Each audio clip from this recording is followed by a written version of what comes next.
Hey friend, how are you today? I'm so glad you caught this video. I'm Summer with HammonsNest.com, and this is a really simple concept. I just had to show you how cute it turned out and share my process for creating some pillows.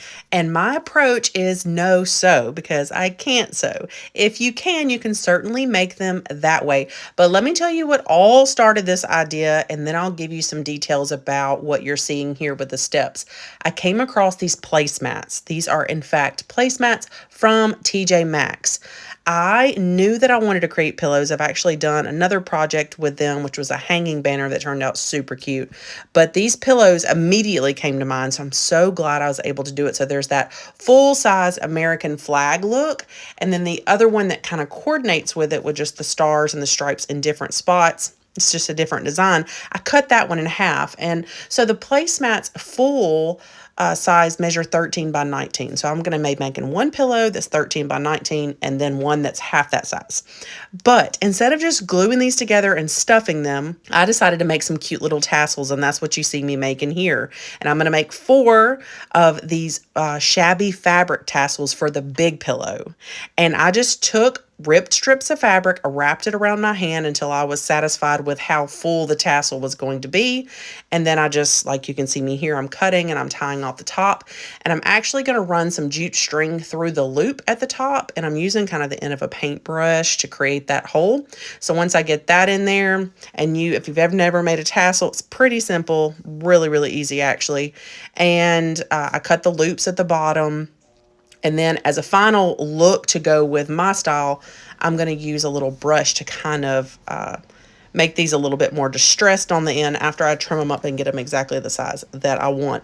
So then I just kind of go at it and do that. So, if you didn't know what the material was at the very beginning of the video that I was measuring out and cutting to match each size of the pillow, that is just canvas drop cloth. So that is what I will be gluing and backing each of the pillows with. So there are my 4 tassels. Fast forward there's my canvas drop cloth, and there is my placemat. Now, normally when I'm doing no-sew pillows, I will turn my design inside out, glue, and then flip the pillow inside out.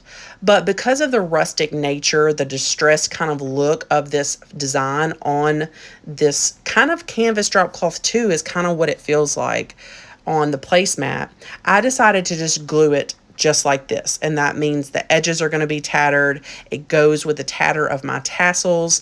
And you can see here, I'm just putting some glue in the corners for those tassels and gluing that rope that I tied through the loops at the top, and kind of just using some tools so I don't burn myself. I've got a little silicone thing and some little finger protectors you'll see me pull out here in a minute.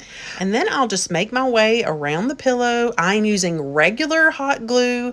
For this particular tutorial, I have used fabric hot glue as well. You can use any glue that you like to attach fabric to fabric. If I knew that I was going to be putting this pillow in the washing machine, I would definitely use fabric hot glue so that it's rated to be wash and dried, but I will not be doing that with this particular material. So once I get all my tassels glued in the corners and I get a majority of my pillow glued together, I am now keeping the little opening that you see there, stuffing it with some repurposed pillow stuffing, like bed pillow stuffing, and then I'm just going to close up the hole in what I was stuffing. So I've got my first one made. Now I'm going to go really quick and let you just see the second one come to life too. So this is the placemat that's been cut in half. So it's pretty cool actually. You would get 2 pillows out of that one if you made them just like that. I'm taking that same kind of a creamy colored jute string that I used to glue the tassels into the big one, and I'm making some mini tassels for the little one. So the same exact concept. I wrapped around my hands about 8 times, and that gave me a full enough tassel. But I knew a certain technique that I was going to do that I'll share with you, which was to make it just like the other ones. But because this jute rope has, I think it's like 3 ply maybe, I am going to take the time. It just takes about a minute or so.